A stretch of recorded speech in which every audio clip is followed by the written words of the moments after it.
कांवड़ यात्रा को लेकर ही एक और अपडेट आप जान लीजिए। कांवड़ यात्रा मार्ग पर नेम प्लेट के बाद दूसरा विवाद भी सामने आया, जिसका जिक्र मैंने अभी किया।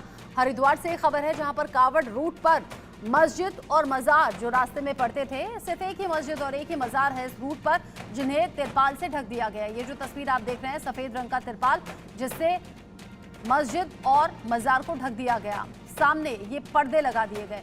विरोध के बाद मस्जिदों और मजार पर लगे पर्दे अब हटवाए गए हैं आनंद फानन में। हालांकि पहले सतपाल महाराज की तरफ से कहा गया था कि माहौल ठीक रहे इसीलिए पर्दे लगे हैं, लेकिन फिर जब लोगों ने विरोध किया फिर ये पर्दे अब हटा दिए गए हैं। सतपाल महाराज ने क्या सफाई दी थी इसको लेकर जब पर्दे हटे नहीं थे, सुनिए क्या कहा। कोई दिक्कत नहीं होनी चाहिए। आपको पता है कि जब कोई चीज़ होती है तो उसमें कुछ ओट लगा देते हैं, तो इस प्रकार से अगर किया गया है तो यही है कि कोई उत्तेजना ना हो, कोई भड़के नहीं, और हमारा कांवड़ यात्रा सुचारू रूप से चले, इसका ध्यान रखा गया। इस तरह का पहली बार हुआ है हरिद्वार जनपद में? पहली बार हुआ। आपको पता है जब कहीं कंस्ट्रक्शन होता है तो उसको भी ढक दिया जाता है, तो इस प्रकार से ये किया गया है। अब इसके देखेंगे क्या इसका फीडबैक मिलता है हम लोगों को, उसका अध्ययन करेंगे।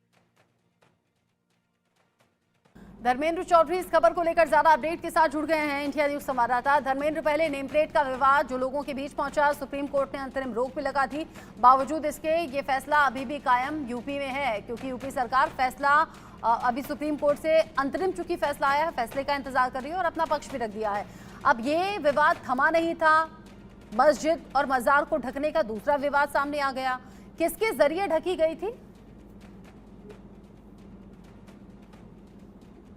देखिए, ये मस्जिद और जो मजार का ढकने का मामला है, पूरा ये प्रशासन द्वारा ही ढका गया था। चाहे क्षेत्र की नगर पंचायत हो, नगर पालिका क्षेत्र हो, उनके सदस्यों को अलग अलग तरह से ड्यूटी लगाई गई थी कि इनको ढक दिया जाए, इनको पर्दा लगा दिया जाए।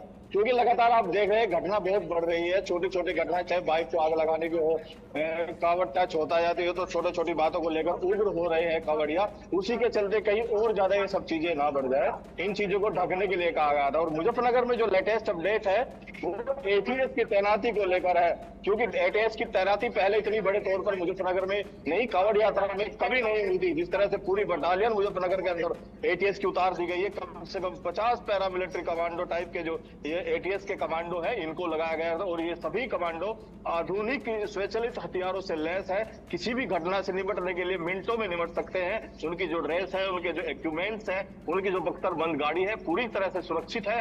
और किसी भी घटना से निपटने के लिए जो एटीएस के कमांडो है, ये पूरी तरह तैनात है। वहीं अगर अभिसूचना की बात की जाए तो मुजफ्फरनगर ही नहीं, आसपास के जनपदों में पूरी तरह से जो एलआईयू होती है, इंटेलिजेंस होता है, उसकी पूरी प्रशासन और शासन सरकार द्वारा उतारी गई है, ताकि एक एक छोटी छोटी बारीक नजर ठीक है, समय से जो है उस पर काबू पाया जा सके। धर्मेंद्र, जिस तरीके से नेम प्लेट विवाद को लेकर अभी मामला शांत नहीं हुआ है, अब ये मस्जिद और मजार को ढकने का मामला, हालांकि आप बता रहे हैं आपके वो तिरपाल हटा दी गई है, पर्दे हटा दिए गए हैं। आगे जो अपडेट होगा इस खबर से जुड़ा हुआ आपके जरिए दर्शकों तक पहुंचाएंगे। अभी के लिए शुक्रिया आपका।